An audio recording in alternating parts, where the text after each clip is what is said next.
দিকে কোনো কাজ চলছে, কোনো সংস্কার হয়নি, সংবিধান এখন পর্যন্ত ঠিক হলো না। কি সংবিধান আপনি করেছেন, কোন সংবিধানে কোন সংস্কারটা করছেন তা আপনি জনগণের সামনে এখনো তুলে ধরলেন না। আপনার সংবিধান ওই বড়লোকদের শ্রেণীর উচ্চবিত্তদের সংবিধান এখনো থেকে গেছে, গরিবদের জন্য এদেশে কোনো সংবিধান এখনো করা হয়নি। যদি করা হতো তাহলে গরিবদেরকে সাথে নিয়ে, গরিবদেরকে বসে তাদের সাথে বসে সংবিধান আপনি তৈরি করতেন। আপনি এখন পর্যন্ত রাষ্ট্রে যে কাজগুলো করছেন সেই কাজগুলো কিছুটা প্রশ্নবিদ্ধ থেকে যাচ্ছে।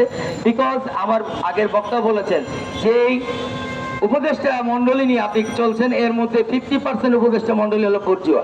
এদের দ্বারা আসলে কোনো কাজ সম্ভব না, এরা কোনোভাবে কোনো কাজ করতে দিবেও না, এবং এদের মধ্যে অনেক হয়তো বিভিন্ন জায়গার এজেন্ট আছে, যার জন্য আমরা দেখতে পাই রাষ্ট্রের সংস্কার আমাদের জনগণের হাতে রাষ্ট্র থাকা সত্ত্বেও 10 মাসেও কোনো কাজ হচ্ছে না।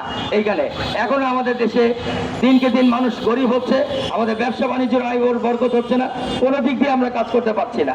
তাই আমরা সরকারকে আহ্বান জানাচ্ছি, তারা যে সংস্কারই করুক জনগণ সম্পৃক্ত সংস্কার করুন, জনগণকে সাথে নিয়ে করুন। আপনি একা একা রাজপ্রাসাদে বসে থেকে কোনো সংস্কার করতে চেয়েন না। দ্বিতীয় হচ্ছে, আমি আমার দেশের বর্তমান যে কর্মকর্তাগণ আছেন, সরকারি কর্মকর্তা কর্মচারীরা আছেন, তাদেরকে মৌলিক বাংলা এবং বাংলাদেশের জনগণের পক্ষ থেকে হুঁশিয়ারি দিচ্ছি, আপনারা যদি 48 ঘন্টার মধ্যে আপনাদের নিজ নিজ কাজে ফেরত না যান, আমরা সচিবালয়ে ঢুকে আপনাদেরকে সমস্ত আমাদের 300 জনের তালিকা আছে আমাদের কাছে, তাদেরকে খুঁজে খুঁজে বের করে এই সরকার এই দেশ থেকে এবং সরকারি কর্মকর্তাদেরকে তাদের জায়গা থেকে নামিয়ে নিয়ে আসবো, তাদেরকে প্রতিহত করবো ইনশাল্লাহ। জনগণের দেশ জনগণের হাতে থাকবে, গণপ্রজাতন্ত্রী বাংলাদেশ।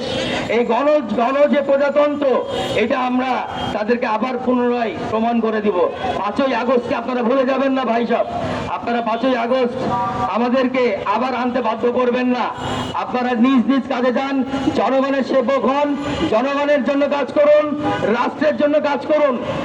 আপনারা কিন্তু যে কাজ করছেন রাষ্ট্র বিরোধী কাজ করছেন। আপনারা আপনাদের চাকরি নিয়ম অলরেডি ভেঙে ফেলেছেন। যদি সরকার চায় এই মুহূর্তে আপনাদের চাকরিচ্যুত করতে পারে।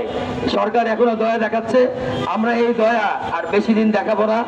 48 ঘন্টা টাইম দিলাম আপনাদেরকে, 48 ঘন্টার মধ্যে আপনাদেরকে আপনাদের আন্দোলন বন্ধ না করলে আমরা জনগণকে সাথে নিয়ে সম্পৃক্ত করে সমস্ত সচিবালয় ঘেরাও করে আপনাদেরকে বিতাড়িত করবো এই সচিবালয় থেকে ইনশাআল্লাহ। ধন্যবাদ সকলকে। পরবর্তীতে আমাদের বন্ধুরা আরো কথা বলবেন আপনাদের সামনে। তারেক ভাই আছেন এখানে, তো গুরুত্বপূর্ণ কথা আমরা ইনশাআল্লাহ শুনবো। শামীম ভাই আছেন। ধন্যবাদ। আসসালামু আলাইকুম।